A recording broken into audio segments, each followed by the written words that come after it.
The second edition of Youth Speak Up by Bimbo Family Affairs, which held at the Culture of Victoria Island, Lagos, was an interactive session that gave the opportunity for young people to speak up, air their views, and also a great time for parents to understand that active and empathetic listening to their children is key.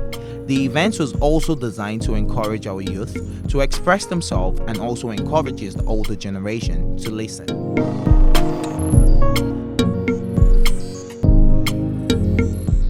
Children, they are heritage. Our youth, the future is now. So if we don't plan and the country is not planning, then there's chaos. Let's start. It's not the whole world. Let's start from the people that are here. Be your brother's keeper. Very important. So on that note, I just want to tell you something that the children, they want to run. We want to walk. But we can agree to what? Jog. That's understanding. They have foresight. We have insight. They have energy. Guess what we have? Stability. So we need one another. They don't have it all. We don't have it all. We need each other. Thank you very much. I work with young people. I work with parents. Yes, I do quite a bit in the space of social media, and the reason is because the arena in which we're raising our children has changed.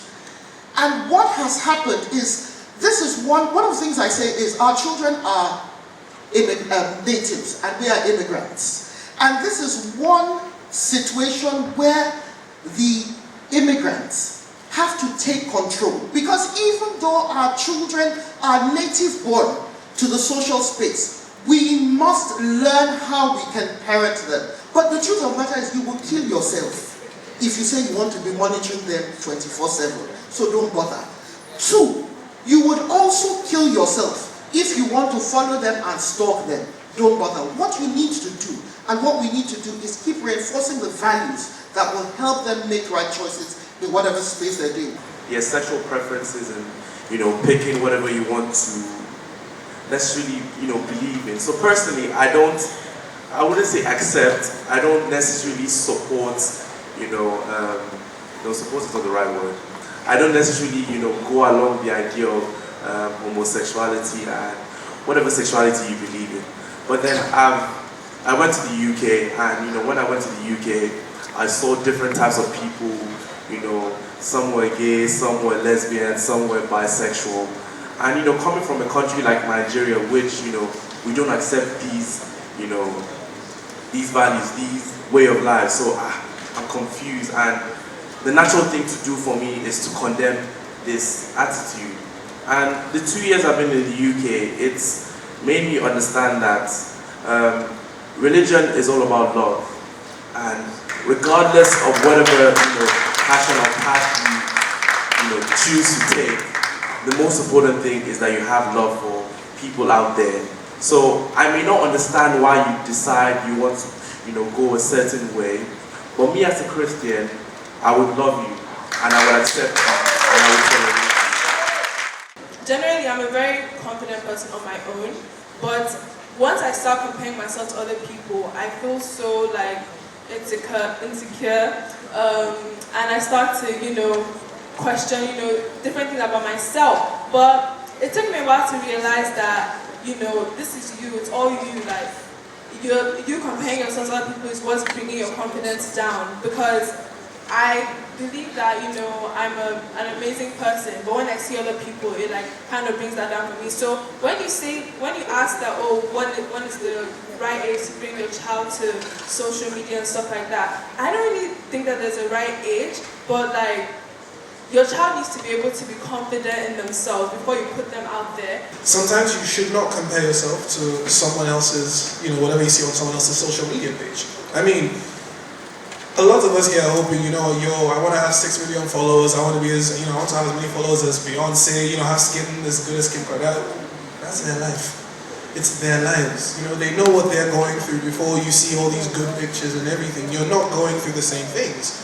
You need to focus on what you're going through at that point in time to get your best self out. Not not try to make yourself look like Kim Kardashian or have as many followers as this other person.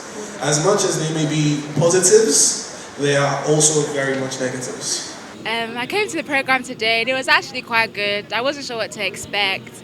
I learned quite a lot from it and it'll definitely help me in the future. The turnout was amazing. We had a lot of people show up, a lot of positive feedback. So I just like to encourage our youth to keep speaking up, keep having events like this where people get to express themselves, mingle with the young people, the old people, all ages, all backgrounds. What I've taken away from this program is that we're all facing similar challenges, and it's very important that we all take time to listen to each other, because at the end of the day, the lessons we've learned from different challenges can be used to help people who are going through the same things. A lot has changed in the world, and they're trying to come to terms with what is happening and then having to parent your children and protect them. The fact that there is unfettered access to information, the good, the bad, and the ugly, and our children can get there at the click of a button. The biggest takeaway was the fact that teenagers and parents need to be on the same page. We need to be more real with each other, and we need to have real communication.